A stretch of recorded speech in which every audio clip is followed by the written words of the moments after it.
Welcome back to the RV Rundown. This is the segment where we take a quick look at some of the hottest floor plans on the market today. I'm your host Barry, and I'm standing inside a 2021 Zinger 252BH. It's a bunkhouse travel trailer. It's very family oriented, and it's pretty cool because this is under 30 feet, right at 5,000 pounds dry, and we don't even have a single slide out on here. So front to back, this is all one straight trailer.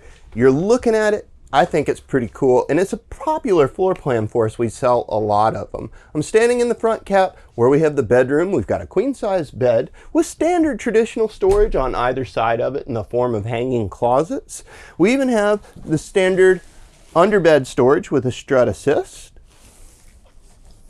There are a private TV mount for this room up in the corner there. And it's separated out from the rest of the living space by way of a curtain that we can pull out and over. So that gives the back room a little bit of privacy there.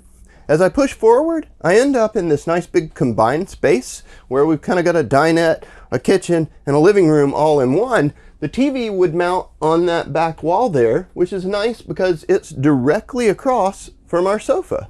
The sofa's jackknife. It hides a pretty cool little feature in the form of cup holders here.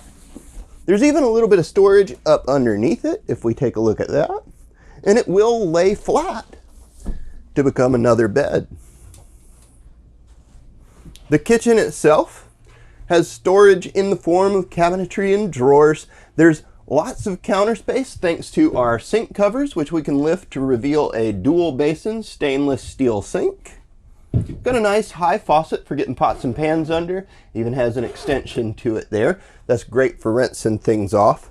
Our 3-burner stove top is covered in glass that can be lifted and removed to reveal those burners, but that also adds to that counter space as well. Oven down below, microwave up top, 12-volt refrigerator, decent size. We've got some storage up top here as well because there's not a dedicated pantry in this specific unit. The table, the dinette itself, this can lower out and become a bed, and even I at 6'3" can lay down on it, so that's kind of a nice feature. We have double bunks in the back. They have a 300-pound load capacity. They have their own USB and power ports, so the kids can charge up their phones at the end of the day. There's storage down low. It's pretty decent. And there's also storage outside under that bunk as well. Here in the very back, we have our bathroom. Bathroom has a nice large shower enclosure, foot flush toilet, and it's even got a pretty decent little medicine cabinet and some shelf storage along the wall there. As you can see, this is not a super huge trailer, but it packs a lot of punch in a small floor plan. You can check it out for yourself here at Southern RV. And as always, until next time, happy camping.